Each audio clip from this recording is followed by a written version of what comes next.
Hello everyone, welcome to my Module 3 teaching memo. Fall has officially come. Actually, it was this morning at 3:05 a.m. I think, Eastern Standard Time. Which means another birthday for Dr. Tom. This one was a big one, 7-0. I figure I have at least 30 more to go. Dr. Laura treated me to the Carole King musical on Friday, which was actually the day of my birthday. Something I wanted to see. It was awesome. It ends sometime in October, so if you're interested in Carole King and want to see a pretty good show, I'd recommend it. She's one of my favorites. Had the kids and grandkids over to the house on Sunday, so please pardon the picture. Anyway, the Patriots and Jets faced off this weekend. The results were predictable. The good news is that the Giants won with a rookie quarterback. Is Eli Manning done for good? I think so. And the Red Sox are officially eliminated from the playoff. A very disappointing season. All you Yankee fans, looks like may have a shot at number 28. Housekeeping. I've graded all of your AL assessment literacy discussion boards, and most of you seem to be getting the hang of it. APA needs work for almost everybody. Of course, citing your readings, me, or other relevant web articles is at least 4 of your response posts is still an issue. Many of you are just shooting from the hip and not using our readings to support your comments. So I'm trying to get you to do that. You also need to make sure you respond to the questions in the discussion board, not boarding. Writing prompt. I want to see if you can apply what you are learning. It's not a research paper. So-and-so said this. So-and-so said this. So-and-so said this. I want you to go deeper into the text by using it to answer those open-ended questions. So make sure you do that. Some people are writing the questions down and answering it, writing the next one down and answering it. And that's probably a good way so you can keep the question in mind. This is what I'm responding to right here. I want to hear your voice. That means strong opinions and connections. Many of you are making connections, which is good. I like that. I want that. But I want more than that too. I want connections and citations. So most of you did okay with the 3 SPED video quizzes, and one person, only one, mentioned them in their initial post. Whoa! I won't mention any names. You know who you are. You're one of a kind. That exercise was just to get you used to watching my exceptional, quote-unquote, presentations, each module. Lots of good information in there. It's not always stuff from the textbooks. The RTI presentation especially was a lot of my own material. And you can cite that in the progress monitoring discussion board. Man, tons of brownie points for that. Big ideas, the special ed discussion is closed. RTI, which was our topic this last week, drew a good deal of attention. In one section, people wrote about research on RTI implementation, which identified first grade students falling further behind. I agreed with one quote in that article. Quote, over time, in many places, what's happened is RTI has been deliberately used as a kind of general education substitution for special education.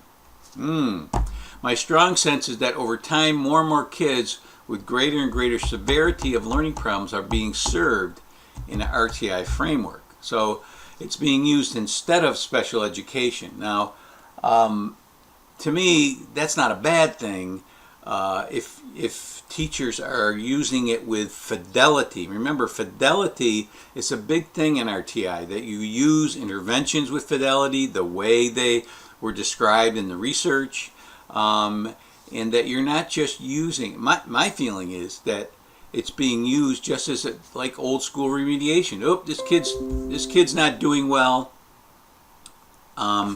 so we're going to put him in a small group, get him out of my class. Or I'm going to put him in a group over here and have them slow down a little. And remember, RTI is about catching kids up, not slowing them down. In 64023, the issue of ELLs in RTI was mentioned, and an article was shared. There are several recommendations at the end of that article, and well worth reading and incorporating into your pedagogical bag of tricks. So I have it on the transcript of the teaching memo. So click on that link underneath the video in the announcement page. Most of you probably know that already. All my videos have a transcript. So if you don't want to watch me and listen to me, you can read it. How boring is that? The quote that of interest is, quote, "School personnel do not delay literacy instruction until students' English literacy skills are well developed, but instead support learning while promoting English language development. This, I believe, is motivated by a common misconception." So, interesting article on ELLs and RTI. Check it out. The Progress Monitoring Discussion Board will continue through the next module. While the pressure was on the first person in each group to do the graphing and computing slope of ROI, it gave everyone some practice on how RTI decision-making can be empirical as opposed to whimsical. Oh, I look at that graph. Yeah, he's not catching up. Well, we can do it empirically by comparing the performance level with the ROI in the goal line and the ROI that the student is actually making. That's what we call a gap analysis, the difference between those two slopes. So in the second IRIS handout, they tell you how to compute the dual discrepancy, and that's how we decide if a student is making adequate progress. And I have mentioned it in a couple of the discussions already. Tell me about the dual discrepancy model. Well,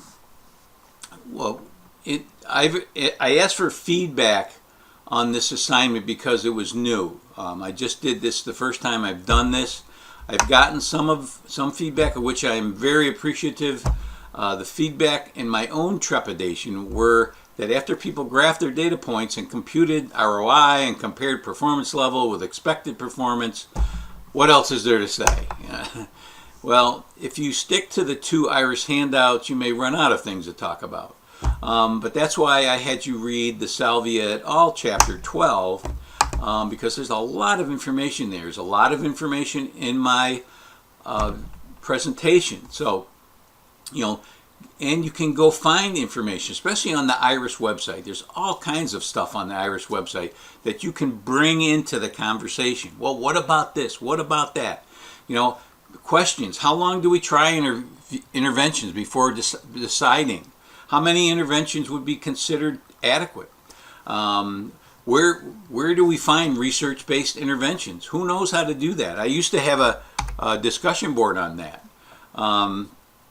Do we have to stick to the ones in the IRIS documents? I mean, they have some elementary reading probes